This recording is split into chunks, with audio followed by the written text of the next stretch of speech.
Okay, this video is called Right-Wingers Are Loony. I'm still in complete shock. Just over, excuse me, a year ago, Gabrielle Giffords, well no, about a year ago, wasn't even over a year ago, Gabrielle Giffords was shot. Shot. Now she's resigning. Well, a couple weeks ago, a family found their cat slaughtered. A Democrat representative came home and his family, and they saw their cat, the family cat, was slaughtered and killed, and the word liberal was written on it in blood. Now imagine little kids seeing that when they come home with their mom and dad. These are the same wacko lunatic morons who try to promote family values, and what kind of family values are those? And also this, I got this from Alternet. A right-wing politician nut is praying for the death of Obama. Okay. The shooting of Gabrielle Giffords outside a supermarket in Tucson was widely seen as the inevitable result of the era of hate radio and partisan invective, in which political differences are varied as treason, Nazism, and even terrorism. The likes of Rush Limbaugh, Glenn Beck, and other race-baiting rhetoric of the Tea Party have fallen out of the news, but the effects have lingered. Indeed, a death prayer against the president by a prominent Kansas elected official has been in the news in recent weeks and has been brushed off by many as a joke, as if the last 3 years had not happened. Kansas House Speaker Michael O'Neill is resisting calls for his resignation in the wake of the controversy over the emails about President and Mrs. Obama being forwarded to the Republican caucus. In one or two emails he thought were funny, he compared First Lady Michelle Obama to the Grinch and called her Mrs. Yo Mama. In the second, he perhaps unwittingly invoked a imprecatory prayer, in effect, calling for the death of the president. O'Neill has apologized for both emails and insisted that he was not calling for the president's death, but of course, if the email was carelessly forwarded, then that is still what the verse he cited is about.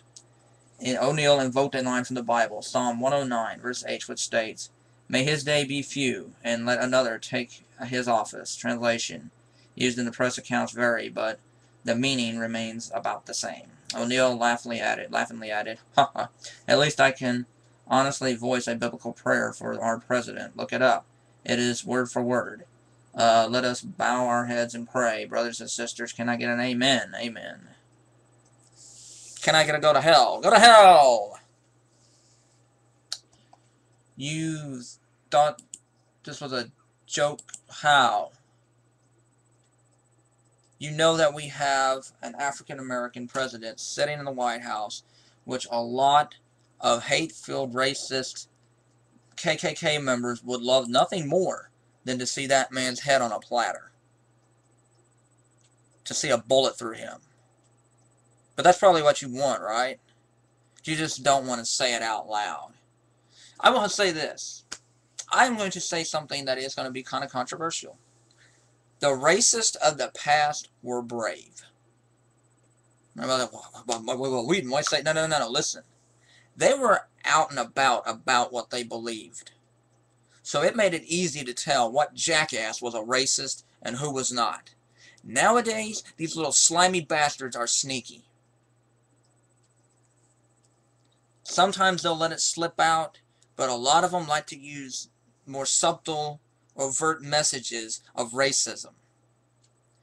So they're trying to pass off like, well, I didn't really mean it. I mean, we're back in the day, whether, and you didn't like them, but, even people like Jim Crow and them, you knew where they stand. They would just flat out tell you. Now you could dislike them and say, well, you're a freaking wacko nutjob racist for that. But you couldn't deny the bravery that they had because they didn't sugarcoat it or water it down. Nowadays, you racists are just, I think, scared little boys. You're not actually racist like the old schoolers were because those idiots actually did believe this crap. You're just using your fear of other people, of the unknown, of people who are different, who look different, who think different, who act different, to justify harm on them. That is the pathetic part, and it's usually right-wingers. There are prejudiced liberals, there's racist liberals, there's racists in all races and all ideologies. There's no one particular ideology owns the market. If everybody thinks that Ron Paul supporters are the only racists out there, then no, guys, we're sadly mistaken on that. But it is something I think we can all agree on, that it's easier now to spot, it's harder now to spot a racist.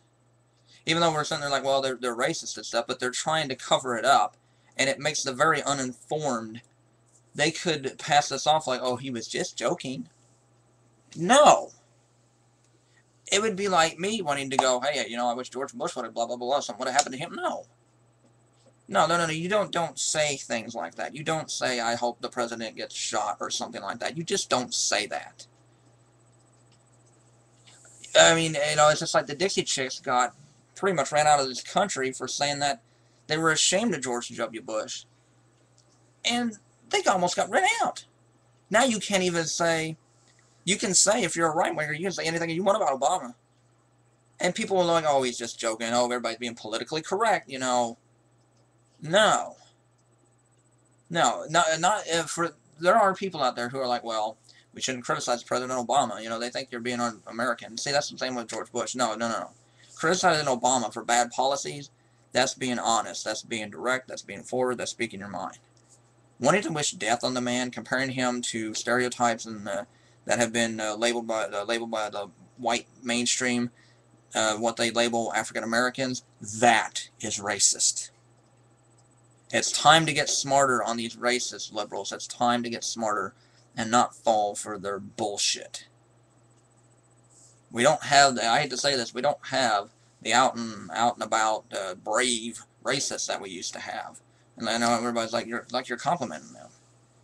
No, but the fact is, at least they didn't hide it. They thought the way they did, whether people liked it or not. Was it right? No.